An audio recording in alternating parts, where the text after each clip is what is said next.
3. En el capítulo 10 del libro del Apocalipsis, los versículos 3 y 4, aparece un enigma profético, un mensaje que todavía no se explica en toda su plenitud. Se trata del mensaje de los 7 truenos. Quiero invitarles a que leamos todos juntos la palabra del Señor. Amén. Apocalipsis 10, versos 3 y 4. ¿Será posible que nos coloquemos de pie para leer juntos? Amén. Amén. Muy bien. Al tiempo 3 entonces comenzamos la lectura de la palabra de Dios. 1, 2, 3. Y gritó con fuerte voz como un león que ruge. Cuando gritó, 7 truenos dejaron oír sus propias voces. Cuando los Después de 7 los truenos 7 hubieran emitido iba sus yo a voces, escribir, yo iba a escribir, pero oí una voz del cielo que me decía: sella las cosas que los 7 truenos han dicho y no las escribas. Muchas gracias. Asiento, por favor. Observen que salta a la vista el hecho que este mensaje está sellado y que no está escrito. Por consiguiente, la conclusión lógica sería que es imposible acceder a esta revelación porque está sellada y no está escrita. Sin embargo, es una revelación que toda la comunidad celestial escuchó. También la oyó Juan. La oyeron las miriadas de ángeles que están en la presencia de Dios. El mensaje de los 7 truenos fue escuchado por los 24 ancianos y fue oído también por los 4 seres vivientes. O sea, hay abundantes testigos de lo que se dijo en ese mensaje. Y hay un testigo especial que oyó este mensaje, que es el Santo Consolador. Y el Santo Consolador tiene buena memoria, como para recordar lo que los 7 truenos dijeron. Por lo tanto, el mensaje de los 7 truenos quedó bajo la potestad del Espíritu de Dios. Y el Espíritu Santo puede revelarla, conforme a su voluntad, a través de diferentes agentes. Y entre otros, puede escoger a los profetas para decirnos qué cosa fue lo que anunciaron los 7 truenos.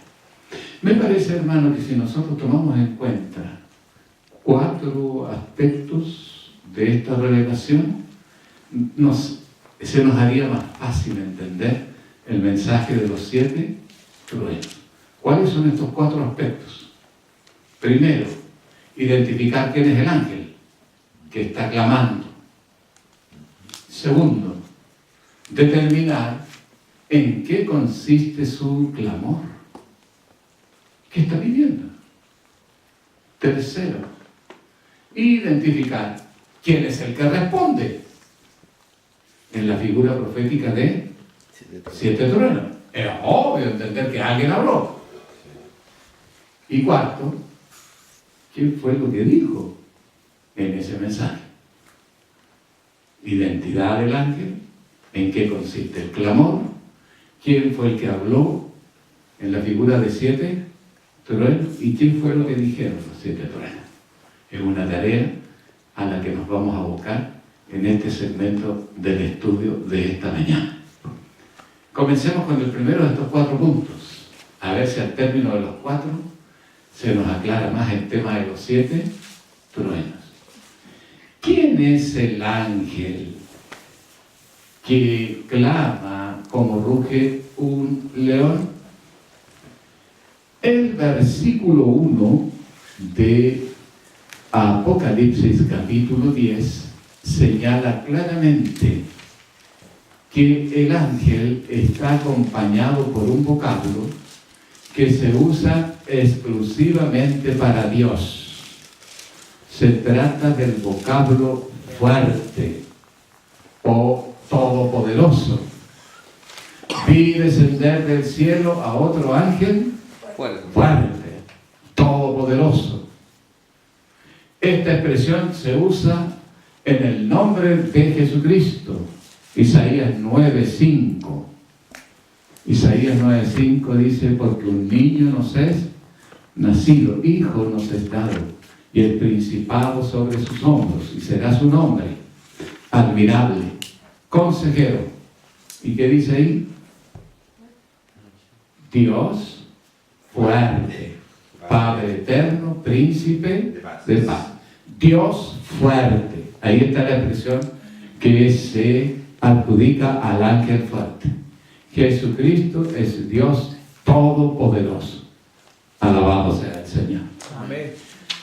Pero no solo Jesús está consignado en la Biblia con este vocablo de Dios fuerte o todopoderoso. También lo está el Padre.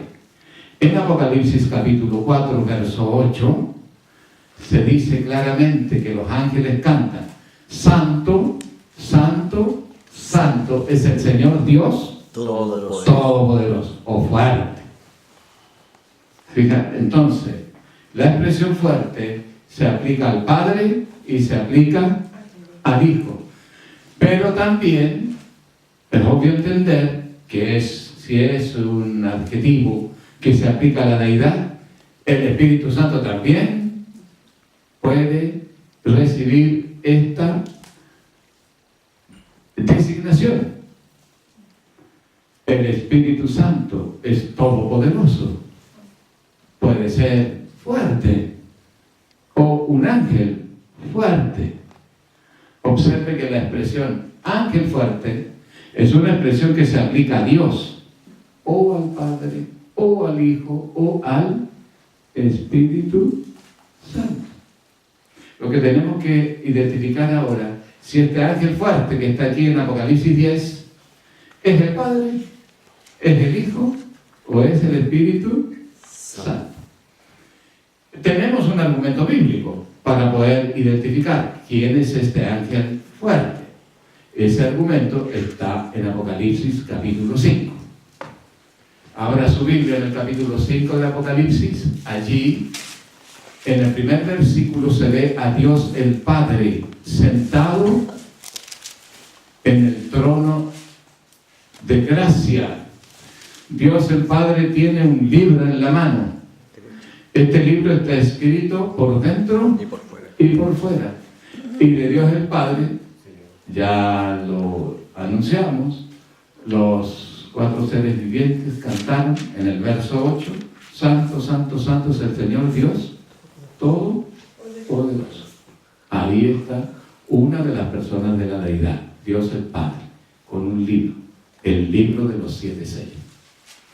Pero Dios no está solo en esta visión. En el verso 6 aparece otro que también tiene el adjetivo de Dios fuerte. Se trata de Jesucristo. Y miré, dice el apóstol, y vi que en medio del trono estaba de pie, en medio de los ancianos, en medio de los 4 seres vivientes, un cordero como inmolado. Ese cordero como inmolado indudablemente es Jesucristo, porque de él, de ese cordero inmolado, es el único que se dice que es Rey de Reyes y Señor de Señores. En Isaías 9:6 dice que su nombre es Dios fuerte. Entonces ya tenemos 2 posibilidades, el Padre o el Hijo. Pero hay aquí otra alternativa. Concentren su atención en el versículo 2. En el verso 2 se lee: entonces, un ángel fuerte, que no es el Padre, ni tampoco es Jesucristo, proclamó a gran voz: ¿quién es digno de tomar el libro y desatar sus 7 sellos? Amigo, ¿quién es este ángel fuerte? Si no es Jesús, ni es el Padre. ¿Quién es el único integrante de la deidad que puede recibir este apelativo de ángel o mensajero todopoderoso? Existe una sola alternativa: que sea el Espíritu de Dios. ¿Estamos de acuerdo? Amén. Fíjese que el Padre, Señor Dios Todopoderoso, Jesús fuerte, según Isaías, el ángel fuerte, el Espíritu Santo. Si lo entendemos así, entonces, Apocalipsis capítulo 10 ya se abre a la comprensión, porque reconocemos enseguida quién es el ángel fuerte que desciende del cielo rodeado de un arco iris, en una nube de gloria, con su rostro como el sol y sus pies como columnas de fuego, trayendo en su mano un librito abierto. Se trata, sin duda, de nuestro amante consolador, el Señor Dios, Espíritu Santo. Hay una declaración de la mensajera del Señor refiriéndose a esta figura del ángel fuerte, en la que señala que este ángel fuerte es Jesucristo viniendo por segunda vez a la tierra. Sin embargo, el contexto del capítulo 10 impide pensar que se trate de una visión de la segunda venida de Jesucristo, porque en el verso 2 dice que el ángel fuerte colocó un pie en la tierra y el otro pie en el mar, y cuando Jesús venga no tocará la tierra. Entonces aquí no estamos hablando de la segunda venida, aunque sí, como se trata de una visión del Todopoderoso, esta visión se aplica a cualquier momento del ministerio del Padre, del Hijo y del Espíritu Santo. Por lo tanto, el cual tiene toda la razón, porque esta es una figura de la deidad.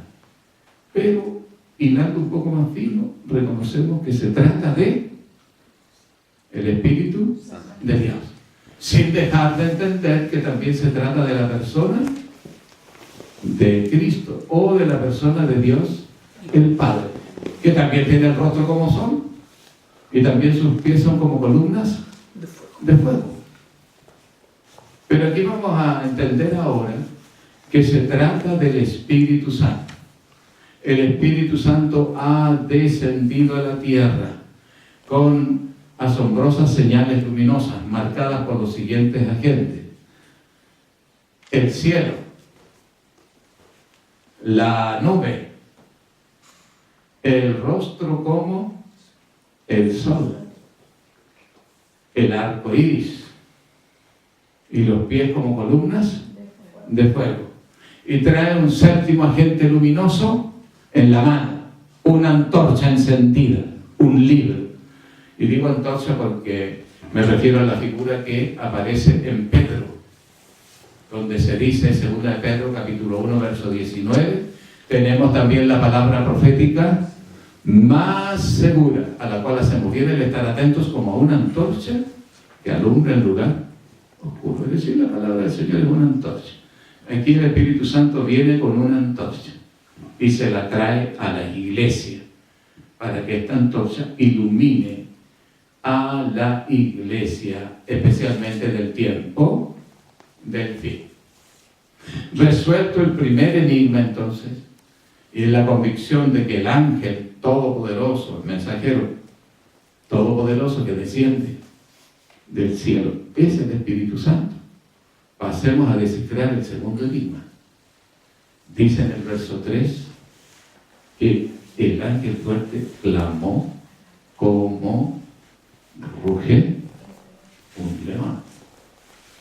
Las preguntas que tenemos que formularnos ahora son las siguientes: ¿por qué clamó? ¿Qué vio él? ¿En qué consiste su clamor? Algo está pasando. Y si ustedes miran el lugar donde aparece esta revelación, al final de la sexta trompeta, necesariamente entonces tenemos que detenernos a considerar brevemente el significado de las 7 trompetas, porque el clamor está entre la sexta y la séptima trompeta. ¿Cómo sabemos que es la sexta? Porque en Apocalipsis 8, verso 13, se dice, con respecto a los 3 ayes finales, ay de los moradores de la tierra por causa del sonido de los otros 3 ángeles, siendo el primer ay coincidente con la quinta trompeta el segundo ay con La sexta. la sexta y el tercer ay con la séptima trompeta. El contenido de la quinta trompeta comienza entonces, el primer ay, el contenido de la quinta trompeta comienza en el capítulo 9 del Apocalipsis, verso 1, cuando se ve descender a un ángel que trae en su mano la llave del pozo del abismo. Ahí comenzó. Y esta narrativa termina en el verso 12, donde se dice, el primer ay pasó. Aquí todavía vienen 2 ayes. Esto significa que entre el verso 1 y el verso 12 de Apocalipsis 9 está todo el contenido de del primer ay, o quinta trompeta. ¿Vamos bien hasta ahí? Sí. Ok. Observen ahora que el contenido de la sexta trompeta comenzó en Apocalipsis 9, verso 13. Sexto ángel tocó la trompeta. Apocalipsis 9, 13. Y es obvio entender que el contenido de esta revelación terminará cuando diga el segundo ay pasó. Y eso acontece recién en Apocalipsis 11, 14. verso 14, en donde se lee el segundo ay pasó. Es decir, todo lo que se revela entre Apocalipsis 9:13, comienzo de la sexta trompeta, y Apocalipsis 11, verso 14, término de la sexta trompeta, todo lo que hay entre Apocalipsis 9:13 y Apocalipsis 11:14 corresponde a la sexta trompeta. Y los 7 truenos están incorporados en la sexta trompeta. Luego vendrá el séptimo ángel con su respectivo clamor, que concluirá cuando ya no haya más dolor sobre la tierra. Entonces es fundamental que nos coloquemos en la historia. Algo está mirando el ángel fuerte. Tiene una mirada hacia el pasado, desde la sexta trompeta. Porque en esos días, durante la sexta trompeta, tiene una mirada hacia el pasado. Pero al mismo tiempo, tiene una mirada hacia el futuro. Y en función de esos acontecimientos, el ángel fuerte o Espíritu Santo presentó un clamor delante de Dios. ¿Cuál fue ese clamor? Para poder entender el clamor tenemos que mirar primero qué fue lo que estaba contemplando el ángel. Si está metido en las 7 trompetas, no hay duda alguna, el ángel está haciendo un repaso, una evaluación de los acontecimientos que acaecieron durante el sonido de las 7 trompetas. Necesariamente entonces tenemos que abrir un breve paréntesis para explicar cuál es el sentido de las 7 trompetas. Queridos hermanos, conforme a lo que dice Apocalipsis capítulo 8, verso 2, las 7 trompetas suenan en el cielo. ¿Cómo sabemos que suenan en el cielo? Por la descripción del paisaje escénico donde suenan las trompetas. Dice aquí que a 7 ángeles se le dieron 7 trompetas y están en la presencia de Dios. O sea, evidencia más absoluta usted no podrá encontrar. Dios está en el cielo, los ángeles están con él y delante de él están sonando las 7 trompetas. Aún más, hay otra evidencia. Aparece en el verso 3 un altar de oro, del cual se dice que estaba delante del trono de Dios. El altar de oro estaba delante del trono de Dios. Y en cuanto suenan, o a medida que suenan las trompetas, hay un ángel que presenta incienso, pero en el cielo, no aquí en la tierra. Este ángel indudablemente representa a nuestro amante Salvador Jesucristo. Representa este ángel de Jesucristo. Aquí está Jesús, en este escenario de la trompeta, de pie delante del trono. ¿Qué está haciendo? Presentando las oraciones de su iglesia. y se le añade incienso a esas oraciones, y una vez que el incienso envuelve las oraciones de los santos, estas ascienden de la mano del ángel, de la mano de Jesucristo, a la presencia de Dios. Reconocemos que el único que puede hacer esta tarea, aunque aparezca en la figura de ángel, es Jesucristo. Porque en 2 de Timoteo, capítulo 2, verso 5, dice: porque no hay otro mediador entre Dios y los hombres, solamente Jesucristo. Como es el único que puede presentar las oraciones, es el único que puede otorgarle incienso a nuestro clamor, entonces es evidente que este ángel representa a Jesús. Y luego dice aquí en el verso 5 que el ángel llenó el incensario con el fuego del altar y lo arrojó a la tierra. No puede haber entonces circunstancia más evidente que el escenario donde se están produciendo estos acontecimientos es el santuario celestial. Las trompetas suenan en el cielo, mientras que los sucesos acontecen en la tierra. ¿Quieren repetir conmigo? Las trompetas suenan en los cielos, mientras que los acontecimientos acontecen en la tierra. ¿Usted quedó persuadido de que las trompetas suenan en el cielo? Amén. Bien, pero le voy a presentar otro argumento más, porque no hubo un amén así categórico de todo el cuadro. Fíjese que hay un principio para interpretar las revelaciones del santuario. No es un principio que haya inventado un ser humano, no, está revelado en la palabra, en el libro de los Hebreos, el capítulo 9, versículos 23 y 24. ¿Alguno de ustedes quiere leer este pensamiento? Amén.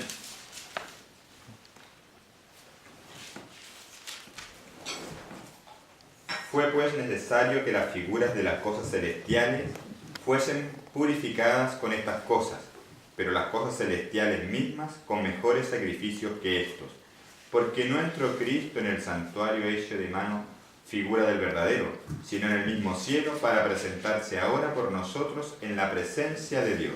Observen bien, dice aquí: fue pues necesario que la figura de las cosas celestiales fuesen purificadas así, pero las cosas celestiales mismas fue necesario que fuesen purificadas con mejores sacrificios, porque no entró Cristo en el santuario hecho de manos, figura del verdadero. Aquí está el principio de interpretación, ¿ves? El santuario terrenal es figura del santuario celestial. El santuario terrenal es copia del santuario celestial. Eso quiere decir que los componentes del santuario celestial están reproducidos en el terrenal. ¿Estamos de acuerdo? Amén. Y usted ve que esto no es el invento de nadie, pero es lo que la palabra revela. Por lo tanto, Apocalipsis 11:19. El templo de Dios fue abierto en el cielo y en el templo se veía el arca del pacto. Díganme, ¿este templo está aquí en la tierra o en el cielo? En el cielo. En el cielo. Por lo tanto, si el templo celestial contempla un arca, en el santuario terrenal también tiene que haber un arca, Así es. porque es copia del que está arriba. ¿Estamos de acuerdo? Amén. En Éxodo capítulo 25, hablando del santuario terrenal, Dios le dice a Moisés, verso 10, haz una arca de madera de acacia y cúbrela de oro por todas partes. Ahí está el arca. El arca está en el santuario terrenal como copia del santuario celestial. Un segundo ejemplo. En el cielo, la presencia del Espíritu Santo se manifiesta en 7 lámparas de fuego. Apocalipsis capítulo 4, verso 5. Y delante del trono ardían, delante del trono, estamos en el cielo, ardían 7 lámparas de fuego, las cuales son los 7 espíritus de Dios. Es evidente que esa lámpara tiene que también estar en el santuario terrenal, como se revela en Éxodo 25, verso 31. Harás un candelabro de 7 lámparas, hasta el verso 39. Ahí está la copia. La copia es un candelabro de oro. Arriba son 7 lámparas de fuego. Un tercer ejemplo. En Apocalipsis 8, versículo 3, se dice que delante del trono hay un altar para quemar el incienso. ¿Qué cosa hay? Un altar. Un altar para el incienso aromático. Eso indica, indudablemente, que ese altar tiene una copia en el santuario Celestial. terrenal. En el cielo está la realidad, en el terrenal está la copia. Y en Éxodo capítulo 30 aparece el diseño entre los versículos 1 en adelante del altar del incienso aromático. ¿Se fijan? Todo calza perfecto. Santuario terrenal es una copia del santuario celestial. ¿Estamos de acuerdo? Amén. Los ejemplos son el arca, las lámparas de fuego y el altar del incienso aromático. Y así podríamos seguir con otras comparaciones que llegaríamos a la misma conclusión. Entonces, hermanos, si esto es así, como ustedes lo han comprobado en la palabra, díganme sinceramente, si en el cielo se escuchan 7 trompetas en el santuario celestial, ¿sí? ¿Debieran existir esas trompetas en el santuario terrenal como copia de lo que pasa en el cielo? Sí. ¿Debieran estar las trompetas en el santuario terrenal? Tal vez la diferencia sea los materiales o la cantidad, pero la enseñanza es la misma, porque usted comprenderá que en el cielo las trompetas son de oro, pero acá en el santuario terrenal son de Plata. ¿Ve? Entonces vamos a buscar en la Biblia dónde están las trompetas del santuario terrenal. Vamos a buscar en el libro de los Números, el capítulo 10. Libro de los Números del capítulo 10. Entre los versículos 1 al 10 se presentan las trompetas. Vamos a tener nuevamente el privilegio de escuchar esta vez la lectura de los versículos 1 al 10. Voy a solicitar a Rodrigo que tenga bien leer este pensamiento para ustedes. Las trompetas en el santuario terrenal. Número 10, versículos del 1 al 10. Quiero llamar su atención a un hecho. Aquí en el capítulo 10 de Números se mencionan 4 motivos por los cuales se tocan trompetas. ¿Cuántos motivos? 4. Lo escuchamos, ¿cierto? Y Jehová habló a Moisés diciendo: Hazte 2 trompetas de plata, de obra de martillo las harás, las cuales te servirán para convocar a la congregación y para poner en marcha los campamentos. Y cuando las tocaren, toda la congregación se reunirá ante ti a la puerta del tabernáculo de la congregación. Mas cuando tocaren solo una, entonces se reunirán ante ti los príncipes, las cabezas de los millares de Israel. Y cuando tocares alarma, entonces marcharán los que están acampados al oriente. Y cuando tocares alarma la segunda vez, entonces marcharán los que están acampados al sur. Alarma tocarán para sus partidas. Pero cuando hubiereis de reunir la congregación, tocaréis, mas no con toque de alarma. Y los hijos de Aarón, los sacerdotes, tocarán las trompetas y las tendréis por estatuto perpetuo por vuestras generaciones.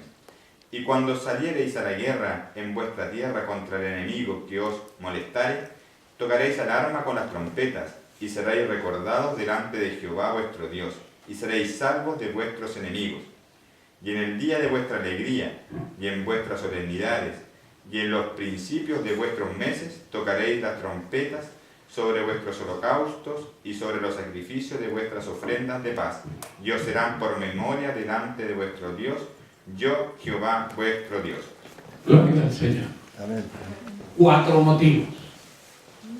Las trompetas se tocaban en el santuario terrenal para congregar al pueblo. Segundo motivo, las trompetas se tocaban en el santuario terrenal para guiar a los campamentos en su desplazamiento por el desierto. Tercer motivo, las trompetas se tocaban en el santuario terrenal por causa de guerra, cuando el pueblo era amenazado por una nación extranjera. Dios hacía tocar las trompetas para que Dios los protegiera. Cuarto motivo, las trompetas se tocaban en las grandes solemnidades, en los grandes momentos de la historia de la redención. Estas son las razones por las cuales se escuchan trompetas en el santuario. Entonces, ahora miren ustedes, juzguen e interpreten. ¿Qué motivo es el que se adapta mejor al sonido de las trompetas en la revelación de Apocalipsis? Apocalipsis capítulo 8, verso 7. Aquí se dice que el primer ángel tocó la trompeta y hubo granizo y fuego mezclado con sangre, que fueron lanzados contra los árboles, la hierba verde, contra la tierra. Se quemó toda la hierba verde, se quemó 1/3 de los árboles y la tierra resistió el ataque del fuego. Dígame, esto que usted acaba de leer en la palabra del Señor, ¿da cuenta de una instrucción para desplazarse por el desierto? No. ¿Da cuenta de una instrucción para que nos congreguemos en torno al santuario? No. No. ¿Da cuenta de un conflicto, de una guerra? Sí. Indudablemente, hermano. La trompeta número 1 está revelando un conflicto entre símbolos que atacan, sin todavía identificarlos, a quién representan, y símbolos que son atacados. Ese es el tenor. Un conflicto entre símbolos que atacan y símbolos que son atacados. ¿Cuáles son los símbolos de la primera trompeta que atacan? ¿Qué dice el verso 7? ¿Cuáles son los símbolos? Los árboles y la hierba. No, esos son símbolos atacados. Aquí estamos pidiendo Granizo y los fuego. atacan. Granizo, fuego. Granizo, Fuego Fuego. con sangre. fuego y sangre. Mezclado con sangre. Granizo, fuego y sangre. ¿Quieren repetir conmigo cuáles son los símbolos que atacan? Granizo, fuego y sangre. ¿Cuáles son los símbolos atacados? Ahora sí.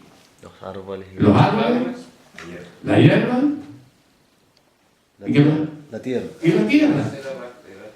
Esos son los símbolos atacados. Tierra, árboles y hierba. Se fija que hay una controversia, una conflagración. ¿Será que estamos equivocados? Miremos la segunda trompeta. En la segunda trompeta, a partir del verso 8, se dice que es una montaña ardiendo en llamas. Qué atemorizante debe ser ver una montaña que se te viene encima, pero ardiendo en llamas. No es una piedra, no es una roca, es una montaña. Y esta montaña se precipita sobre el mar, mata la tercera parte de los seres vivientes, se hunde la tercera parte de las Naves. naves. Dígame, ¿qué es esto? Una guerra. Estamos frente a otro momento de un gran conflicto. ¿Cuál es el símbolo que ataca aquí? La montaña ardiendo. La montaña ardiendo. A montaña ardiendo en Fuego. Fuego. llamas, en fuego. ¿Cuál es el símbolo atacado? El mar. El mar. ¿Qué más? Seres vivientes. Los seres vivientes Y las naves. y las naves. Clarísimo. La tercera trompeta, que aparece en el verso 10, presenta este mismo conflicto. Esta vez se trata de una estrella que cae sobre las aguas. El nombre de la estrella ya es desagradable por su amargura. ¿Cómo se llama la estrella? Ajenjo. Ajenjo. ¿Y qué es lo que hace esta estrella? Amarga las aguas, las fuentes de las aguas, los ríos, etc. Y la gente que bebe esas aguas, ¿qué le pasa? Muere. Se muere. Por lo tanto, estamos hablando de otro conflicto, otra etapa, otro momento de un gran conflicto espiritual. Aquí son personas que beben aguas envenenadas y mueren. Fíjense que en la cuarta trompeta, verso 12, continúa el conflicto porque ahora es un sujeto tácito. No se menciona quién lo hace. Por lo tanto, hay que buscar en otro libro de la Biblia cuál es el sujeto que ataca al sol, a la luna y a las estrellas. Lo que sí queda claro, que el sol siendo fuente de luz, la luna siendo fuente de luz, las estrellas siendo fuente de luz, pierden un tercio de su luminosidad. Y el día y la noche, en un tercio de su duración, prevalecen las tinieblas. Conflicto espiritual entre la luz y las tinieblas. La quinta trompeta sucede exactamente lo mismo. Ahora es un agente que desciende sobre el pozo del abismo y abre el pozo. Y del pozo sale un humo espeso como de un gran horno que oscurece el sol. Se ve que aquí el agente que es atacado es el sol y el aire. Y del humo salen langostas que se precipitan sobre los moradores de la tierra para hacerles guerra. Las langostas atacan a los hombres. Una guerra. Y con esa guerra, con esa batalla, con ese ataque, ya pasó el primer aire. En la sexta trompeta es semejante. Apocalipsis 9, verso 13. A uno que estaba entre los cuatro conos del altar habló al sexto ángel, diciéndole: desata los 4 ángeles que están atados junto al gran río Éufrates. Y fueron desatados los 4 ángeles. ¿A fin de qué? De matar. ¿De qué se trata entonces la sexta trompeta? De un conflicto. De un conflicto. Entonces, indudablemente que es necesario que determinemos aquí quiénes son los símbolos que atacan y cuáles son los símbolos atacados. La mejor manera de hacerlo es contemplar la séptima trompeta. Porque en la séptima trompeta también hay agentes que atacan y también hay agentes que son atacados, siguiendo el mismo delineamiento de las 6 trompetas anteriores. Observemos ahora un agente que ataca. Apocalipsis 12, verso 3. Amén. Y fue vista otra señal en el cielo, y he aquí un gran dragón bermejo, que tenía 7 cabezas y 10 cuernos, y en su cabeza 7 diademas. Querido, este dragón que tiene 7 cabezas y 10 cuernos es Satanás. ¿Cómo sabemos que es Satanás? Porque lo dice el verso 9. El dragón fue lanzado a la tierra. Es la serpiente antigua que se llama Diablo y Satanás. ¿Quién es el dragón? Satanás. Símbolo que ataca, el dragón. ¿Y a quién ataca? A la mujer. ¿Y a quién representa a la mujer? A la iglesia.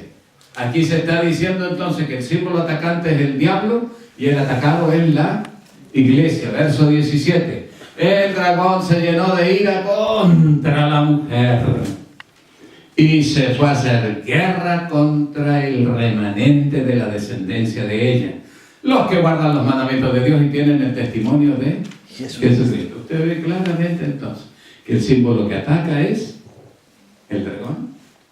El símbolo que es atacado es la iglesia. Si pasa al capítulo 13, en el verso 1 aparece otro agente. No es el dragón. Esta es una bestia que tiene 7 cabezas y 10 cuernos. Pero mire lo que hace esta bestia, tan horrible. Verso 7. Se le permite hacer guerra contra los santos. Otra vez, el mismo tenor. La bestia haciendo guerra contra los santos. Capítulo 12. El dragón haciendo guerra contra la iglesia. ¿Te das cuenta?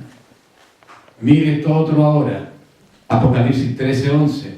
Surge un reino figurado en una bestia que tiene cuernitos semejantes a los de un cordero, pero que habla como dragón.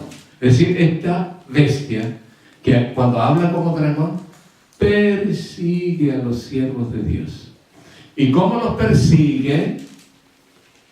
Obligando a los hombres que adoren a la bestia. ¿Sabe que a usted no lo pueden obligar que adore a la bestia? Porque usted es libre. Dios le dio a usted una facultad espiritual que se llama libertad de conciencia. Ningún reino puede decirme a mí a quién adorar. Solamente Dios puede decirme a quién adorar.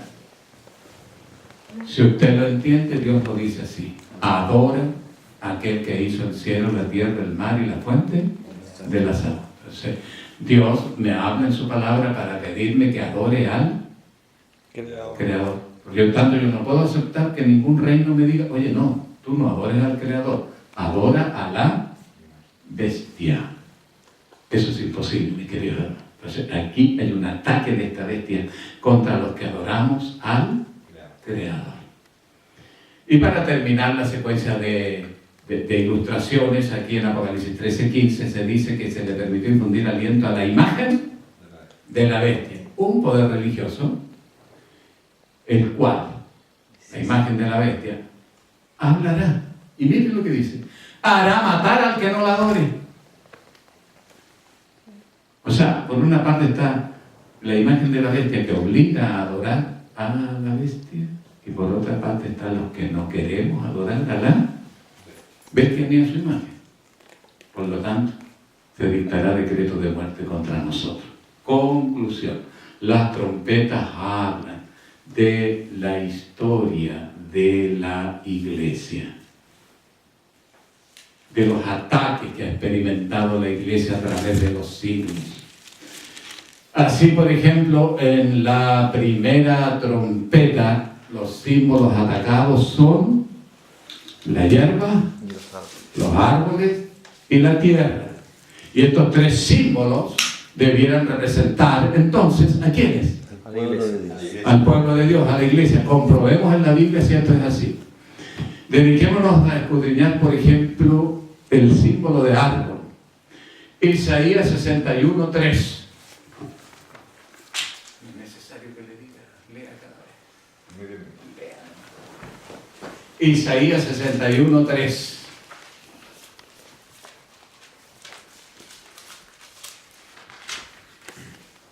Amén.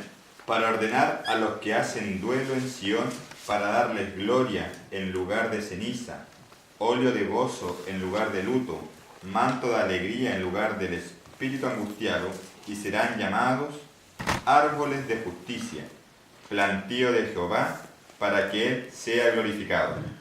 Alabado sea el Señor. ¿A qué nos compara el Señor? Árboles. A árboles de justicia. ¿Que fueron atacados en la primera trompeta? Los árboles. Entonces, ¿quiénes están siendo atacados? Los hijos de Dios. Los hijos de Dios. Clarísimo. Usted no tiene que hacer muchos esfuerzos para entenderlo y comprenderlo. Y aceptarlo. Nadie dijo amén, pero Amén. Salmo número 1. Versículos del 1 al 3. Bienaventurado el varón que no anduvo en camino de pecadores, ni en silla de escarnecedores se ha sentado, sino que en la ley de Jehová está su delicia, y en ella medita de día y de noche. Todos los que meditan en la ley de Jehová y en ella encuentran su delicia, dice, serán como árboles plantados juntos a corrientes de agua, cuyo fruto nunca falta. Los árboles son figuras de la iglesia. Y los árboles están siendo quemadas. quemados en la primera trompeta.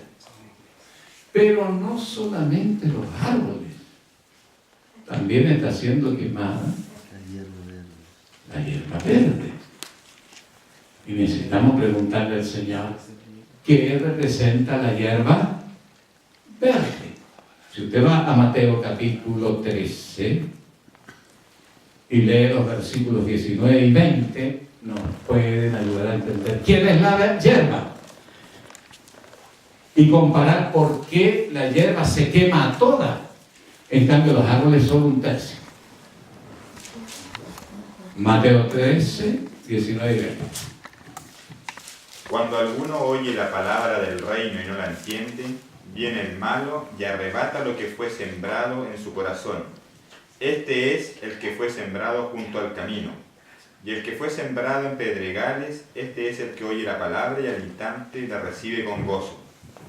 Pero no tiene raíz en sí, sino que es temporal, pues cuando viene la aflicción o la persecución por causa de la palabra, luego se ofende.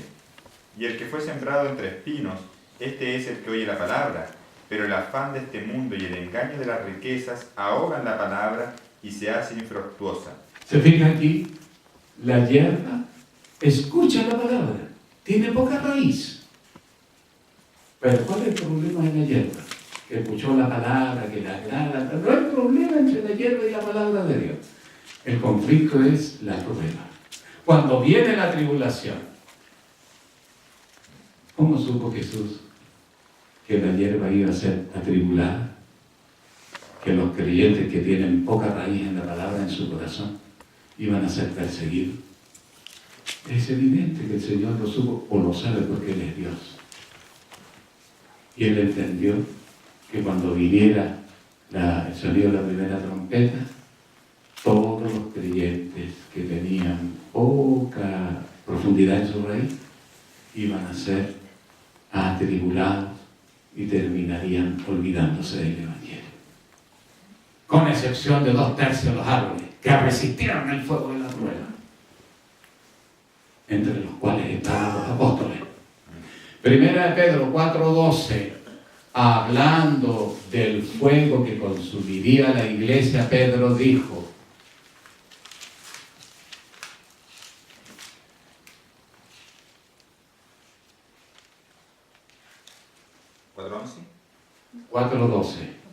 Amados, no os extrañéis acerca de la prueba de fuego, la cual se hace para probaros, como si alguna cosa extraña os aconteciese. ¿Lo escuchó bien? El apóstol dice: no se sorprendan por la prueba de fuego, porque también están en conocimiento que los siervos de Dios iban a ser probados por el fuego de la persecución. La tierra también representa a los siervos de Dios. Segundo libro de Samuel, capítulo 24 y versículo 25. Y edificó allí David un altar a Jehová, y sacrificó holocaustos y ofrendas de paz. Y Jehová escuchó la intercesión por la tierra, y cesó la plaga en Israel. ¿Se fija? Aquí dice que Jehová escuchó las oraciones de la tierra. Es que la tierra no ora, hermano. Los que oramos somos los seguidores de Jesucristo. ¿Está clarísimo? Ok.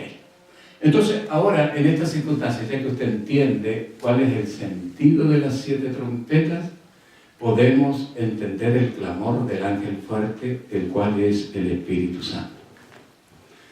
El Santo Espíritu está mirando el pasado de la iglesia y está viendo que en la primera trompeta la iglesia fue perseguida con granizo, fuego y sangre. El Espíritu Santo está entendiendo que en el segundo periodo de la iglesia, periodo de los mártires, la iglesia resistió el ataque de una montaña ardiendo en llamas que se precipitó sobre el mar, sobre los seres vivientes y sobre las naves, matando a los seres vivientes, hundiendo las naves. Un terrible ataque que experimentó la iglesia. El Espíritu Santo es testigo como el ajenjo amarga las aguas, para que los que beben de esas aguas se mueran. El Espíritu Santo es testigo como es atacado el sol, la luna y las estrellas en la cuarta trompeta. Es testigo como se oscurece el sol en la quinta. El ángel fuerte o Espíritu Santo es testigo como 4 agentes de maldad en la figura de ángeles que están atados, 4 ángeles que están atados junto al gran río Éufrates. Son sueltos.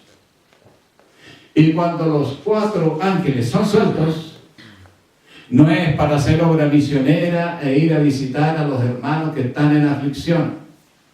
Es para perseguirlos, es para matarlos, es para destruirlos, es para aniquilarlos.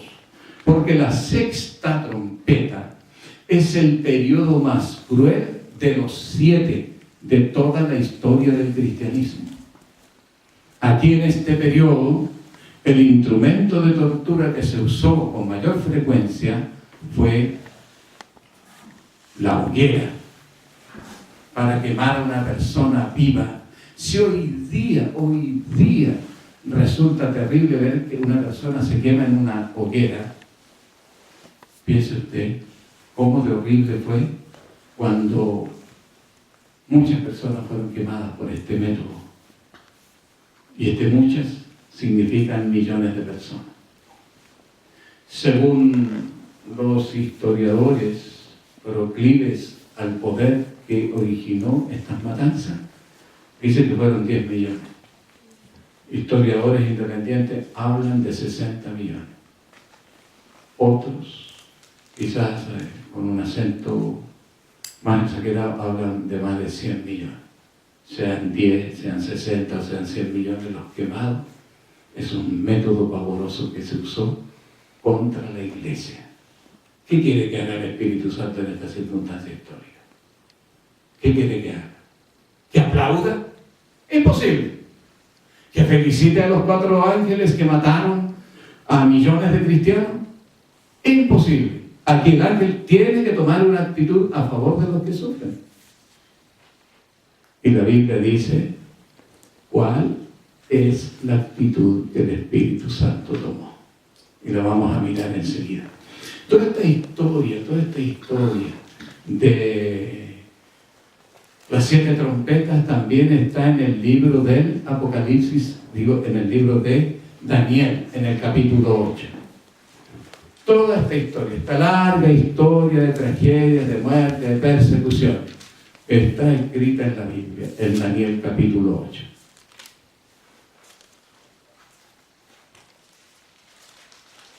Fíjese usted que en el verso 9, la palabra de Dios revela que iba a surgir un poder, verso 9, Daniel 8, verso 9, en la figura de un cuerno pequeño. Pero que esa permanencia como cuerno pequeño iba a durar poco, porque dice, y creció después. Se hizo una bestia.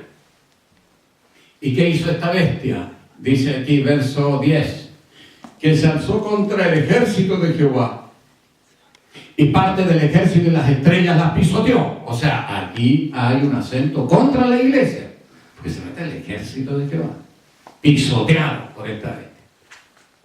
Y no solo este poder se contentó con pisotear al ejército y a las estrellas, se alzó también contra el príncipe de los ejércitos, es decir, contra Jesucristo. Interrumpió el continuo. Entonces, esta es una obra contra la verdad. El lugar del santuario fue echado por tierra. Y en el verso 12 dice que también echó por tierra la verdad. Es decir, un ataque frontal contra la iglesia, contra los principios de la salvación, contra el evangelio, contra la palabra. Un ataque total, una guerra total y absoluta. Y habiendo contemplado esta obra de este poder, uno de los santos, verso 13, que está mirando estas cosas, le pregunta a otro, y aquí está el clamor porque coincide plenamente, ¿hasta cuándo durará esta visión del ejército, del continuo? Bueno, no están mencionados los 6 componentes, porque en el pensamiento hebreo basta que se mencione un solo componente de un conjunto y se involucra todo el conjunto. Pero aquí vamos a mencionar todos los conjuntos. Miren, ¿hasta cuándo durará la visión del continuo, del santuario, de la verdad echada por tierra? La visión contra el príncipe de los ejércitos. ¿Hasta cuándo se pisotea a las estrellas? ¿Hasta cuándo se pisotea el ejército? ¿Quién está clamando eso? ¿Quién está suplicando que haya un cambio de circunstancia histórica a partir de este momento, la sexta trompeta? Porque ya se hace insoportable esta condición de la iglesia.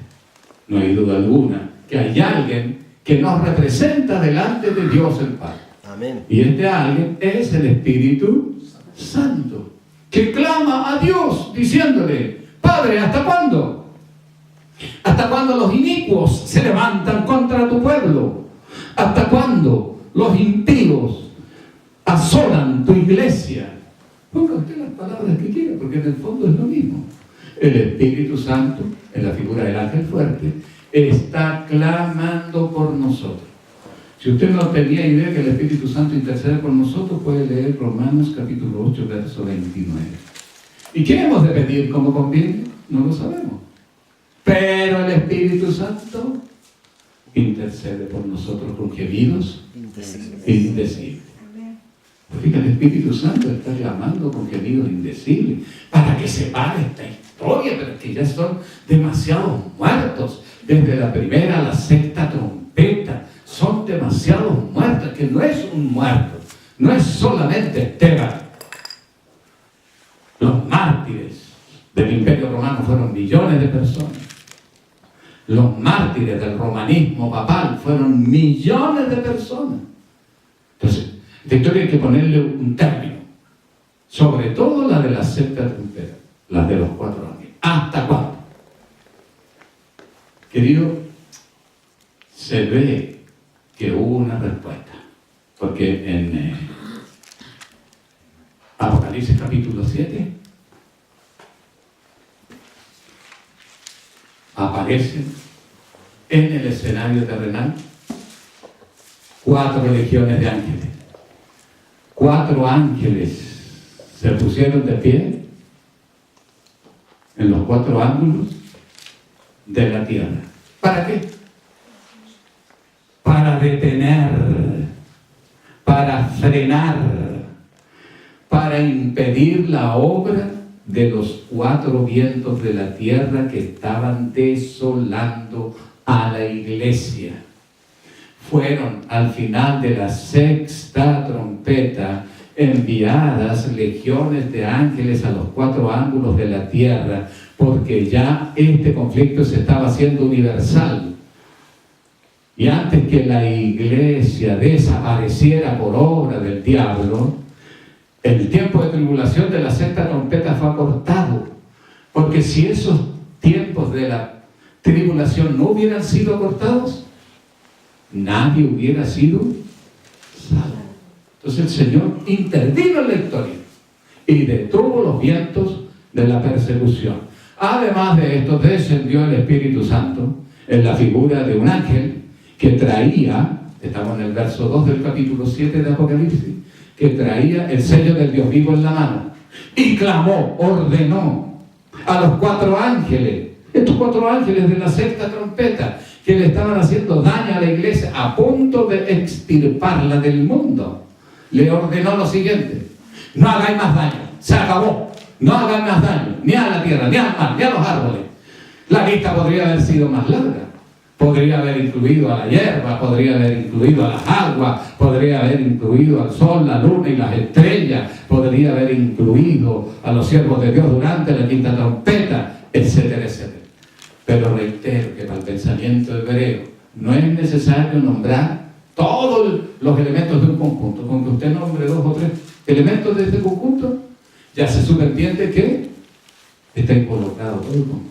No hagáis más daño, ni a la tierra, ni al mar, ni a los árboles. Se acabó, se terminó la persecución. ¿Se fija? ¿Y qué viene entonces ahora?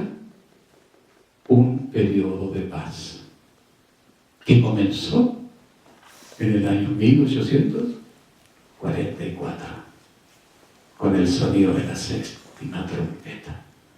Un periodo de paz, de tranquilidad. Pero el verso 3 de Apocalipsis 7 tenía un pero, una condición. ¿Hasta cuándo los 4 ángeles deberían estar atados? Hasta que se terminara el sellamiento. Y es entendible concluir que una vez que termine el sellamiento, ¿qué va a pasar con los 4 ángeles que están atados? Serán desatados. Nuevamente serán sueltos.